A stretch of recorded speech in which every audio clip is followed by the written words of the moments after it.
Halo sahabat Mutiara, bagaimana pemberian nutrisi yang tepat supaya tanaman mawar itu bisa semakin cantik? Ya, simak di video podcast kali ini.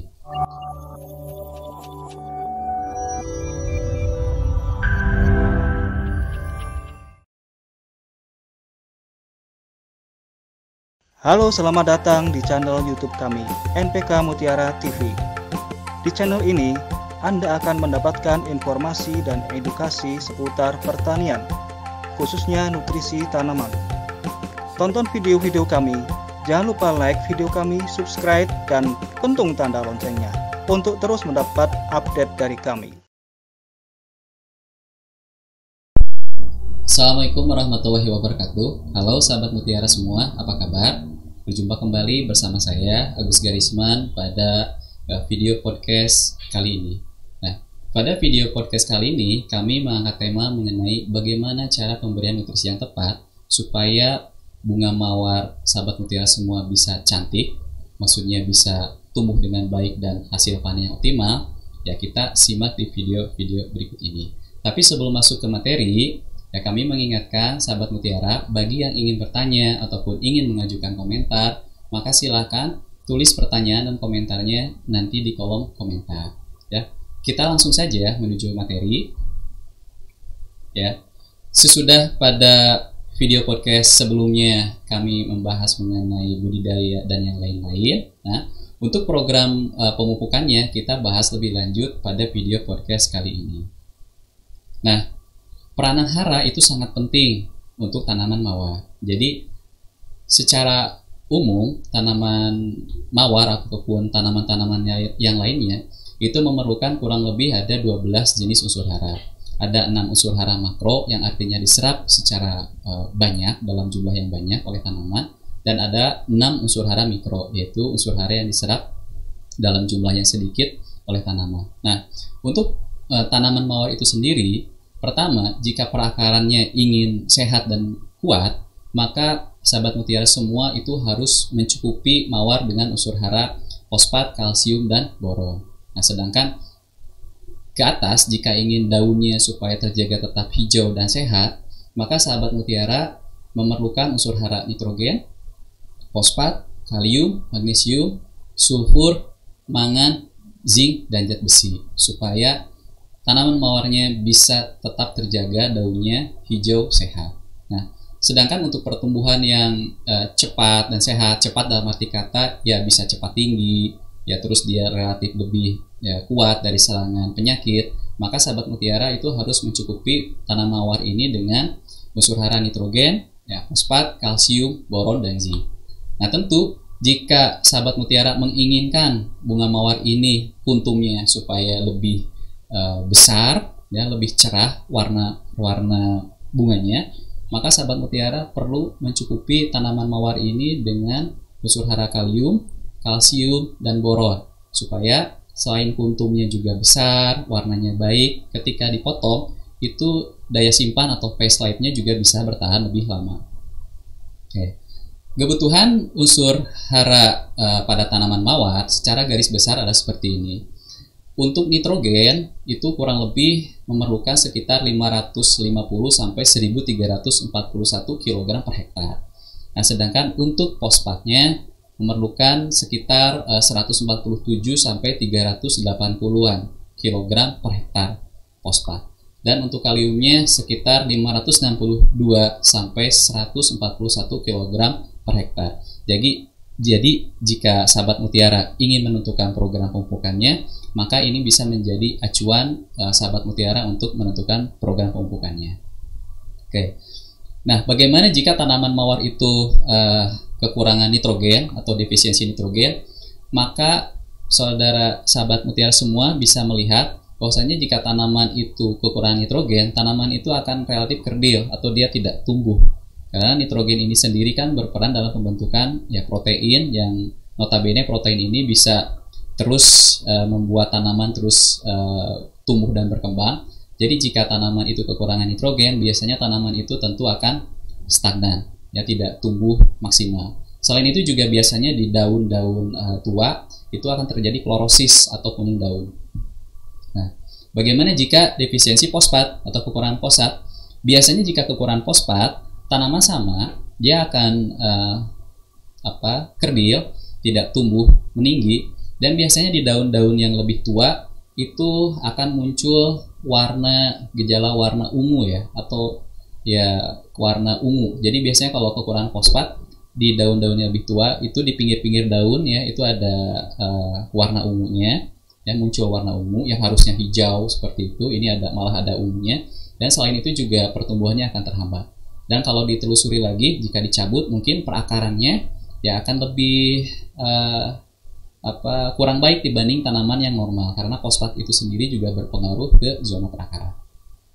Nah, bagaimana jika defisiensi kalium? Nah, jika kalium biasanya di daun tua itu terjadi tip burn atau seperti kebakar ya. Biasanya sih seperti huruf V ya.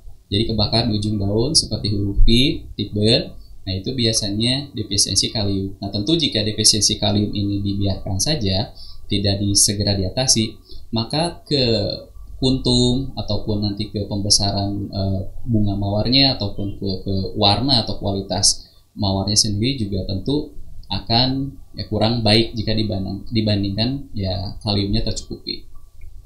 Nah, bagaimana jika kekurangan kalsium? Maka jika kekurangan kalsium, maka biasanya di daun-daun yang lebih muda itu terjadi seperti kering ya, atau tip burn. Tapi kalau tip burn itu kan biasanya kalau di daun tua itu kekurangan kalium, tapi jika di daun yang lebih muda atau di pucuk, biasanya itu karena kekurangan kalsium.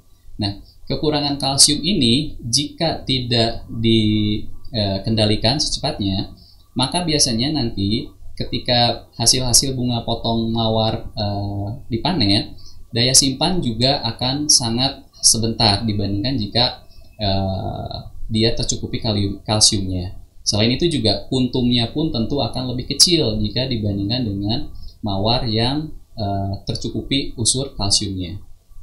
Nah, bagaimana jika tanaman itu kekurangan boron? Nah, boron ini adalah salah satu unsur hara mikro. Mikro artinya kecil, dan kecil artinya tanaman mawar itu memerlukan boron, meskipun hanya jumlahnya yang kecil. Tapi bukan berarti karena jumlah yang penyerapannya kecil, kita harus abaikan. Karena jika tanaman mawar kekurangan boron, biasanya nanti di bud atau di kuntumnya itu terjadi malformasi bentuk bunga ya. Jadi terjadi malformasi bentuk bunga. Nah, selain itu juga titik tumbuh juga akan terpengaruh, karena boron itu salah satu fungsinya adalah dia memacu titik tumbuh. Jadi kalau misalnya tanaman mawar sahabat mutiara semua ataupun tanaman-tanaman lainnya juga yang dibudidayakan oleh sahabat mutiara juga kekurangan boron, maka pertumbuhan seperti di perakaran, zona akar dan lainnya juga tentu akan terhambat. Nah, sedangkan ini sama jika ini adalah unsur hara zinc. Nah, zinc ini adalah unsur hara mikro. Ya, sama seperti boron, sama seperti yang lainnya, seperti mangan dan juga tembaga yang lainnya. Jika tanaman mawar sahabat mutiara semua kekurangan zinc atau Z-nya, nah biasanya muncul pada tanaman-tanaman di pucuk, pada daun mawar yang ada di pucuk. Biasanya terjadi klorosis, akan tetapi ukuran daunnya akan, meskipun di pucuk, dia ukuran daunnya akan relatif kecil jika dibandingkan dengan tanaman yang lainnya dengan ukuran daun pucuk yang normal. Ya, meskipun daun pucuk itu maksudnya daunnya memang kecil, tapi jika dia kekurangan zinc, ya dia akan lebih kecil lagi dari ukuran yang normalnya. Jadi selain klorosis, kekurangan pigmen kekurangan pigmen hijaunya, juga dia bentuknya akan lebih kecil di daun pucuknya dibanding tanaman mawar yang tercukupi zincnya. Nah, jika kekurangan zat besi itu kurang lebih hampir sama dengan zinc, hanya saja ukuran bentuk daunnya itu normal, tapi tulang daunnya dia tetap hijau, tapi sekitar daunnya dia kuning. Nah, itu biasanya dia defisiensi zat besi atau Fe. Nah, kalau bagaimana jika Mn dan Fe itu hampir sama, cuma di sekitar tulang daunnya itu biasanya di daerah-daerah pucuk gitu kan, di daun-daun pucuk. Untuk MN masih ada sedikit warna hijau. Beda sekali kalau misalnya kekurangan zat besi. Nah, zat besi maupun MN ini biasanya karena petani banyak menanam mawar ini dengan media tanamnya pencampuran antara tanah dan bahan organik. Tentu jika bahan organik yang terlalu pH-nya memiliki pH-nya terlalu basa, tentu ini akan berpengaruh karena kita ketahui jika besi dan Fe itu biasanya relatif mudah diserap dalam pH yang relatif masam. Tetapi jika pH-nya naik ke basa atau cenderung lebih relatif di atas 7 misalnya, tentu penyerapan besi dan mangan ini akan terhambat. Oleh karena itu, ya jaga pH media tanah sahabat mutiara dengan baik. Nah, bagaimana untuk program pemupukan untuk tanaman mawar sendiri? Nah, di Indonesia mungkin berbeda jika dibandingkan dengan negara-negara lainnya. Di mana di Indonesia tanaman mawar ini ya memang bisa ditanam sepanjang tahun, bisa tumbuh sepanjang tahun, tapi antara satu tanaman dan satu dengan tanaman yang sebelahnya itu kemungkinan fase tanamannya berbeda. Meskipun sudah memasuki fase generatif, tetapi fase pertumbuhannya bisa berbeda. Mungkin yang satu kebanyakannya tumbuhnya pucuk, yang sebelah mungkin sudah mulai kuntum, dan yang sebelahnya mungkin bahkan sudah dipanen hari ini. Nah, bagaimana program pemupukannya? Karena tentu program pemupukannya harus disesuaikan dengan kondisi fase tanaman yang ada di kebun sahabat mutiara semua. Nah, oleh karena itu, kami meringkaskan atau kami memberikan tip kepada sahabat mutiara semua untuk program pemupukan yang baik adalah sebagai berikut. Untuk minggu pertama, ya, asumsikan minggu pertama ini adalah sekarang hari ini, maka sahabat mutiara itu perlu menggunakan pupuk ya disesuaikan dengan umur tanaman. Kalau misalnya di bawah 1 tahun, sahabat mutiara cukup pakai NPK Mutiara Sprinter dengan dosis per pokok ya, sekali lagi per pokok, maksudnya per satu tanaman sebanyak 1 sampai 1,5 gram per pokok. Jadi jika tanaman sahabat mutiara ada sebanyak 1 hektar, tinggal dikalibrasi dikalikan 70.000, berarti sekitar 70 kilo atau sekitar 75 kilo. Nah, ditambah dengan karate plus boroni sebanyak 0,5 gram atau sekitar 35 kilo per hektar. Nah, pada minggu ke-1 ini, jika sahabat mutiara ingin ada penambahan pupuk secara foliar atau secara semprot maksud kami dan dibarengkan dengan pestisida, maka sahabat mutiara bisa menambahkan Merauke Kalnit dengan konsentrasi ya 1-2 gram per liter ditambah dengan Merauke Vitoplex sebanyak 25 gram per 200 liter. Nah, Merauke Vitoplex ini adalah unsur hara yang pupuk yang mengandung unsur hara mikro, mulai dari zat besi, mangan, seng, tembaga, boron, dan molibdenum. Jadi semua unsur hara mikro tercakup ada di situ.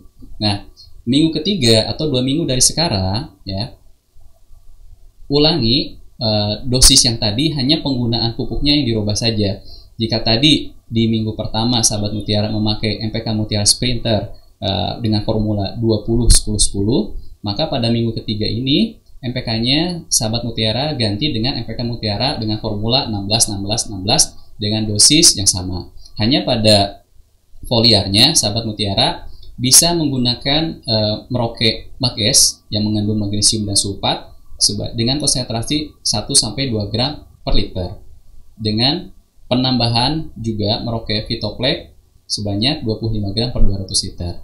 Nah, sesudah itu di minggu kelima sahabat mutiara hanya merubah NPK yang tadi dipakai di minggu ketiga adalah NPK Mutiara 16-16-16. Maka pada minggu kelima sahabat mutiara mengganti NPK Mutiara 16-16 yaitu dengan NPK Mutiara Grower dengan formula 15-09-20 dan plus trace element dengan dosis yang sama.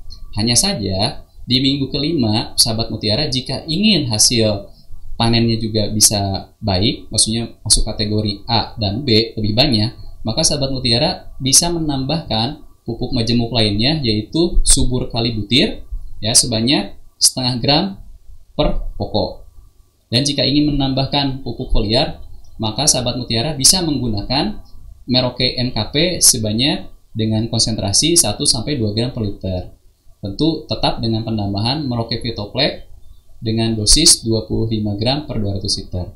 Nah, jika sudah dilakukan di minggu kelima, maka minggu berikutnya atau 2 minggu berikutnya, yaitu minggu ke-7, maka sahabat mutiara itu memakai pupuk yang sama, hanya saja pembedanya yaitu di foliar sahabat mutiara bisa menambahkan Merauke SOP yang mengandung kalium dan sulfur ya dengan konsentrasi 1-2 gram per liter, tentu dengan terus penambahan Merauke Vitoplex sebanyak 25 gram per 200 liter. Nah, kenapa setiap aplikasi pupuk foliar selalu kita tambahkan pupuk mikro majemuk kami yaitu Vitoplex? Karena tanaman mawar ini perlu diingat, mayoritas petani ataupun grower di Indonesia menanam tanaman mawar ini yaitu pencampuran antara tanah dan bahan organik, dimana kalau bahan organik ini nanti dia bersifat terlalu basah ke depannya, itu tentu akan menekan zat besi, mangan, dan lain-lain, sehingga untuk itu perlu asupan nutrisi terutama unsur hara mikro yang rutin dan sudah tercukupi yaitu di Merauke Vitoplex. Nah, bagaimana jika tanaman sahabat mutiara semua ini sudah di atas 1 tahun? Nah, dosisnya hanya disesuaikan saja, tapi penggunaan pupuk yang dipakai itu sama. Contoh halnya, misalnya di hari ini di minggu ke-1, sahabat mutiara itu bisa menaikkan dosis 2 kali lipat dari program pemupukan di bawah 1 tahun tadi. Contoh misalnya di minggu ke-1, sahabat mutiara jika di bawah 1 tahun memakai MPK Mutiara Sprinter 1-1,5 gram, maka sahabat mutiara bisa menaikkan dosis di usia tanaman mawar di atas 1 tahun itu bisa sampai 2-4 gram. Tentu dengan dosis karate plus boroninya juga bisa dinaikkan sampai 1 gram. Tapi untuk pemupukan secara foliar, sahabat mutiara bisa memakai dosis atau konsentrasi yang sama atau tentu juga bisa menaikkannya sampai 2 kali lipatnya. Begitu dan seterusnya. Oke, sahabat mutiara, kami harapkan bisa terus mengikuti kami di media sosial kami. Ya, kami harapkan sahabat mutiara bisa follow ataupun sahabat mutiara bisa subscribe di channel YouTube kami yaitu MPK Mutiara TV, juga bisa bergabung di grup Telegram kami yaitu komunitas MPK Mutiara, dan mohon untuk kunjungi website kami yaitu mpkmutiara.com, dan jangan lupa juga untuk like dan follow akun Instagram dan Facebook kami yaitu Merauke Tetap Jaya. Nah, sahabat mutiara, untuk kesimpulan pada video podcast kali ini, mungkin untuk memproduksi mawar secara maksimal yang baik secara kualitas maupun kuantitasnya supaya bisa optimal, maka faktor selain faktor genetik, lingkungan yang cocok, dan perawatan yang maksimal, maka tanaman mawar memerlukan nutrisi yang tepat dan berimbang. Oleh karena itu, kebutuhan hara mulai dari nitrogen, fosfat, kalium, kalsium, magnesium, sulfur, zat besi, mangan, seng, tembaga, boron, dan molybdenum itu harus dipenuhi dan diberikan secara bertahap dan konsisten setiap 2 minggu sekali, minimalnya 2 minggu sekali. Mengingat tanaman mawar ini hampir bisa dipanen setiap harinya jika di kebun yang sudah dibudidayakan. Utamakan penggunaan bahan organik yang sudah matang, karena jika penggunaan bahan organik sebagai media tanam belum matang, biasanya ya kandungan amonium yang ada di pupuk kandang tersebut terlalu tinggi, dan ketika terlalu tinggi biasanya amonium akan berantagonis dengan magnesium, dengan kalsium, dengan kalium. Jika antagonis dengan magnesium, maka akan terjadi klorosis di daun-daun tua, salah satunya. Jika antagonis dengan kalium, maka ukuran bunga atau budnya juga akan lebih kecil. Dan jika antagonis dengan kalsium, maka daya simpan mawar di phase life-nya atau shelf life-nya juga akan sebentar saja. Oleh karena itu, jika sahabat mutiara ingin phase life-nya juga awet, maka sahabat mutiara perlu menambahkan pupuk kalsium nitrat sebagai salah satu sumber nitrogen untuk tanaman mawarnya sebanyak 0,5-1 gram per pokok tanaman.